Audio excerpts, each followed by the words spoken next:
Academy में आप सबका स्वागत है। जैसा कि आप जानते हो, ये हमारा आखिरी वीडियो है इनपुट आउटपुट ऑर्गेनाइजेशन का, which is the last topic of this unit. ये टॉपिक है कम्युनिकेशन को लेकर। देखिए, डेटा ट्रांसफर अलग है और कम्युनिकेशन अलग है। मतलब किस तरह से डेटा ट्रांसफर होता है, किस मोड में, प्रोग्राम्ड आईओ मोड में, इंटरप्ट इनिशिएटेड आईओ मोड में या डीएम में, वो कॉन्सेप्ट अलग है। लेकिन एक्चुअली में डेटा का पाथ क्या है, मतलब डेटा सीरियली भेज रहे हो आप या डेटा को पैरेलल की तरीके से भेज रहे हो, तो this concept is called as serial communication और पैरेलल कम्युनिकेशन। ये आखिरी टॉपिक है आईओ ऑर्गेनाइजेशन का। तो अगर आपको इस टॉपिक से जुड़े हुए नोट्स चाहिए तो नीचे दिए गए डिस्क्रिप्शन लिंक को जरूर क्लिक कीजिए, आपको पूरे नोट्स अवेलेबल हो जाएंगे। तो आइए शुरू करते हैं आज का topic, parallel versus serial communication. सबसे पहले तो मैं आपको बता दूं, ये जो फिगर है ए, ये आपका पैरेलल कम्युनिकेशन है। What do you mean by parallel communication? There are two module, sender and receiver.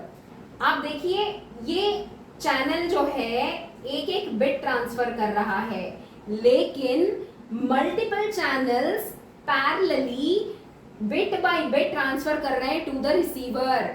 मतलब एक लाइन पे अगर 1 गया है तो दूसरे लाइन पर 0 है, फिर 1 है, फिर 0 है, फिर 1 है, फिर 0 है। That means the entire data 1 0 1 0 1 0 is transferred at a time from the sender to the receiver. This concept is called as parallel communication. देखिए, ये कम्युनिकेशन शॉर्ट डिस्टेंसेस के लिए बिल्कुल ठीक है, मतलब बहुत जल्दी मैं डेटा को भेज सकती हूँ। लेकिन अगर मैं नंबर ऑफ वायर्स या फिर इंफ्रास्ट्रक्चर की बात करूँ तो ऑब्वियस ही बात है, बहुत ज्यादा वायरिंग लगती है, बहुत ज्यादा इंफ्रास्ट्रक्चर यूज होता है, तो कॉस्ट बढ़ जाता है। लेकिन छोटे डिस्टेंसेस के लिए ये ठीक है, मतलब आप इमीडिएटली बहुत सारा डेटा पैरेलली एक जगह से दूसरे जगह पहुंचा सकते हो।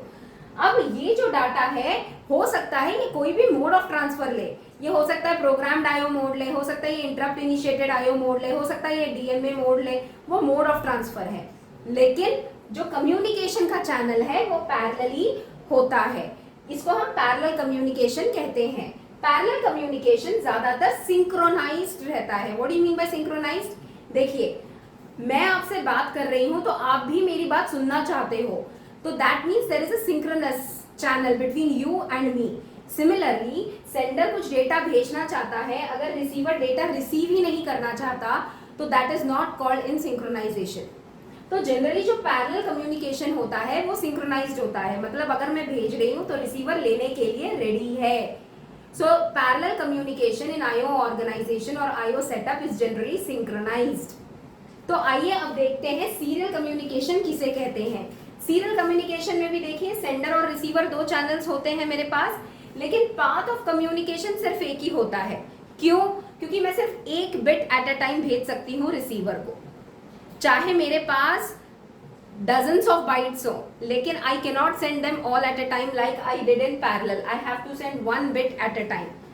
तो लॉन्ग डिस्टेंस कम्युनिकेशन के लिए सीरियल कम्युनिकेशन बिल्कुल ठीक है, लेकिन हाँ, स्लो बहुत है। पैरेलल फास्ट है, सीरियल स्लो है। और वो क्यों है हमें समझ आता है, क्योंकि चैनल ही एक है ना, पाथ ही एक है। तो जाहिर है, अगर आपको बहुत सारा डेटा भी भेजना है तो आपको रुक रुक के भेजना पड़ेगा, क्योंकि एट ए टाइम आप सिर्फ एक बिट का डेटा भेज सकते हैं रिसीवर को। सीरियल कम्युनिकेशन दो तरह के हो सकते हैं, सिंक्रोनस एंड एसिंक्रोनस। सिंक्रोनस मतलब मैं भेज रही हूँ, रिसीवर रेडी है डेटा को लेने के लिए, that is synchronous communication. Asynchronous, sender भेज रहा है लेकिन रिसीवर सिंक में नहीं है। हो सकता है रिसीवर रेडी है, हो सकता है रिसीवर रेडी नहीं है। So that is asynchronous serial communication. तो देखिए, यहाँ पर जनरली हम कहते हैं, अगर सिंक्रोनस कम्युनिकेशन है तो सेंडर अपने साथ और रिसीवर अपने साथ एक कॉमन क्लॉक मेंटेन करते हैं। किस लिए? ताकि इस क्लॉक का टाइमर जैसे ही ऑन होता है, रिसीवर को पता चल जाता है कि सेंडर कुछ डेटा भेजना चाहता है रिसीवर को। पैरेलल की सिंक्रोनस कम्युनिकेशन में बोल रही हूं मैं।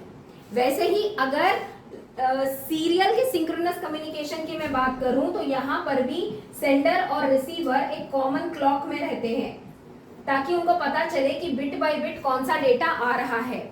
लेकिन अगर वही मैं एसिंक्रोनस सीरियल कम्युनिकेशन में हूं ये वाले सेटअप में हूं तो सेंडर अपना क्लॉक अलग मेंटेन करता है और रिसीवर अपना क्लॉक अलग मेंटेन करता है, जिसकी वजह से दोनों ही एसिंक्रोनस मोड में रहते हैं।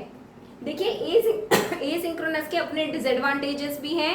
डिसएडवांटेजेस यही है ना, मान लीजिए सेंडर रेडी है, रिसीवर रेडी नहीं है, लेकिन उसको पता तो नहीं चल रहा है कि रिसीवर रेडी नहीं है।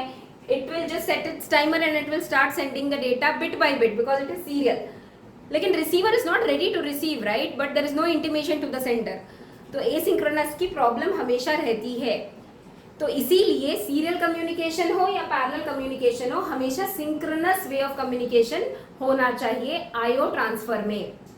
So this is the concept of serial communication. ये बहुत ही छोटा टॉपिक है, आप इसको 3 मार्क्स या 4 मार्क्स के लिए एक्सपेक्ट कर सकते हैं, लेकिन आईओपी वाला टॉपिक बहुत इंपॉर्टेंट है। You can expect it for 6 marks और 8 मार्क्स। तो ये है सीरियल कम्युनिकेशन का टॉपिक आईओ ऑर्गेनाइजेशन में। With this we put an end to IO organisation.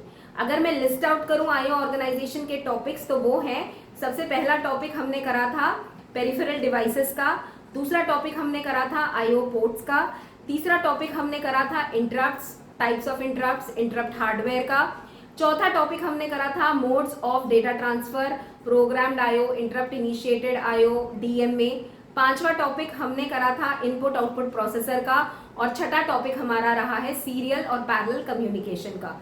तो ये 6 टॉपिक्स पूरे आईओ ऑर्गेनाइजेशन को गवर्न करते हैं। आशा करती हूँ कि आपको ये पूरा मॉड्यूल बहुत अच्छे से समझ आ चुका होगा। अब जुड़े रहिए मेरे साथ, क्योंकि नेक्स्ट वीडियो लेक्चर सीरीज में मैं आपको यूनिट वाइज इंपॉर्टेंट टॉपिक्स बताऊंगी, and with that we end the syllabus of computer organization and architecture. अगर आपको मेरा वीडियो अच्छा लगे तो लाइक, शेयर और सब्सक्राइब जरूर कीजिए। Thank you and have a great day.